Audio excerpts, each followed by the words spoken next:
강남 테헤란로를 능가하는 신규 업무단지라고 말씀드렸는데 향후 투자 1순위 지역은 어디일까요? 제가 세 가지로 정리해 드리겠습니다. 첫 번째로는 여의도권역과 용산, 그리고 또 경부선 라인의 남영 역세권, 서울 역세권을 아우르는 이런 경부선 라인 축 자체가 거대한 업무 벨트화로 진행될 예정이다라고 말씀을 드리겠고요. 두 번째, 큰 호재입니다. 교통의 호재라고 말씀드릴 수 있는데 GTX B노선과 신안산선 2단계 구간 이 앞으로 4, 5년 정도 후면 개통될 예정인데요. 이런 GTX와 신안선 개통으로 해서 강남축과 비교되는 여용서, 즉 여의도 용산 서울 역세권역의 제2의 테헤란로로 변화를 할 예정이다라고 말씀을 드리겠고요. 세 번째로는 중요한 포인트인데요. 향후에 이런 여용서 같은 경우는 대기업 사옥들이 굉장히 많이 있으면서 부지 자체가 일반 개인이 주택 사업을 하는 지역이 아니고요. 업무단지, 상업 업무시설로 대기업들이 집중적으로 투자를 하고 개발을 함으로 해서 주변 지역의 집가, 땅값을 크게 상승시킬 수 있는 큰 호재다라고 말씀을 드릴 수 있겠고요. 여의도, 용산, 서울역, 여용서, 랜드마크로 업무타운이 형성됩니다. 그러면 투자의 선박 중에서 가장 중요한 일자리가 지금과 비교가 되지 않을 정도로 폭발적인 지금 현재의 그런 일자리 수요의 수십 배 이상의 수요가 창출이 된다. 따라서 집가 상승뿐만 아니고요. 배후 주거단지, 아파트나 아니면 오피스텔 또 재개발을 앞둔 주택의 그런 지분 가격이 앞으로 급상승할 수 있는 여건을 만들고 있다라고 말씀을 드리겠습니다. 그럼 하나하나씩 살펴볼 텐데요. 여의도, 용산, 남영, 서울 역세권역의 거대한 업무 벨트화가 진행될 예정입니다. 지금 여의도권역의 1단계 개발이 완료된 상태지만 파크원이 입점함으로 해서 향후 여의도권역의 이런 상업 업무시설의 개발의 속도를 낼 예정이고요. 위로 한강대교, 한강철교를 넘어오시면 바로 용산 역세권입니다. 앞으로 2, 3년만 기다리시면 진짜 서울을 대표한 랜드마크 국제업무단지가 개발이 될 예정이고요. 총 70층에서 80층 규모의 랜드마크 타워가 무려 20동에서 25개 동, 연면적 자체 100만 평이니까요.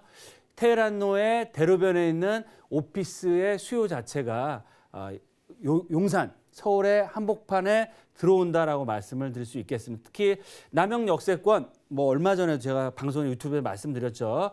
매각을 통해서 마이스산업과 상업 업무 랜드마크로 개발할 예정이고요. 위로 올라가시면 바로 서울 역세권, 북부 역세권역은 한화에서 1조 6천억이라는 금액을 투자해서 개발에 본격적이 시작이 된다. 따라서 지도에서 보시는 것처럼 남측은 이 삼성 역세권을 필두로 해서 판교까지 라인이 이런 업무 벨트라고 보시면 여의도권역과 용산 국제업무단지, 남영 역세권, 서울역 역세권과 이 경부선 라인과 한강 대로변을 중심으로 한 거대한 업무 벨트화가 앞으로 1, 2년, 3, 4년 안에 진행될 예정이다라고 말씀을 드리겠습니다. 그럼 두 번째로 GTX B노선, 또 신안산선 바로 착공에 들어갔습니다. 그래서 향후 강남의 개발축과 비교되는 여용서, 즉 여의도, 용산, 서울 역세권역의 제2의 테헤란로로 변화를 앞두고 있다라고 말씀을 드릴 수 있겠는데 여의도권역 앞서 말씀드린 다양한 상업 업무시설 개발이 계속적으로 이루어지고 있고요. 신안산선 1단계는 여의도권역, 2단계 구간은 용산 역세권과 서울 역세권까지 개통될 예정입니다. 특히 GTX B노선, 얼마 전에도 지난주에도 문재인 대통령께서 말씀하신 게 SOC 사업을 확대를 해야 된다. 그 얘기는 뭐냐면요. GTX A, B, C 노선과 신분당선까지 이런 교통의 편의성을 획기적으로 높여야 될 상황이고 다양한 경기 부양책의 하나로서 이런 GTX A, B, C 또 신분당선이나 신안산선 착공과 속도를 내서 앞으로 늦춰지지 않고 3, 4년, 4, 5년 안에 개통을 하겠다는 얘기입니다. 그래서 GTX B노선과 신안산 개통으로 인해서 서울 용산권역과 여의도권역이 교통망뿐만 아니고 이런 업무벨트로서 통합됨으로 해서 제2의 테헤란로와 같은 상업 업무단지로서 변화를 앞두고 있다라고 말씀을 드리겠습니다. 세 번째로 마지막으로는요. 향후 대기업의 집중 투자와 개발로 여의도, 용산, 서울역 랜드마크 업무타운, 배구 주거지역의 집가, 가치가 급상승할 예정이라고 말씀드렸는데 강남권역은 대로변에 GBC도 있지만 강남 대로변에 개별적인 업무동으로 개발이 됩니다.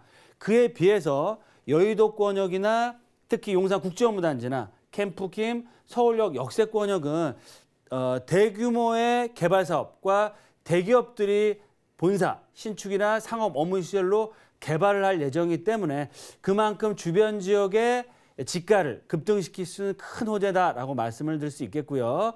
보시는 것처럼 아시아에서 가장 규모의 상업 업무시설 파크원이 내년에 입주를 앞두고 있고요. 2년 후부터는 서울을 대표하는 국제 업무단지로서의 국제업무단지 사업 재개가 될 예정이고 따라서 이런 자료들을 봤을 때도 보시는 것처럼 상업 업무시설로 복합시설로 개발되기 때문에 주변 지역의 집가, 아파트 가격뿐만 아니고 재개발 예정지의 앞으로 집가 상승폭이 앞으로 큰 폭으로 진행될 수밖에 없는 그런 상황이다라고 말씀을 드리겠습니다.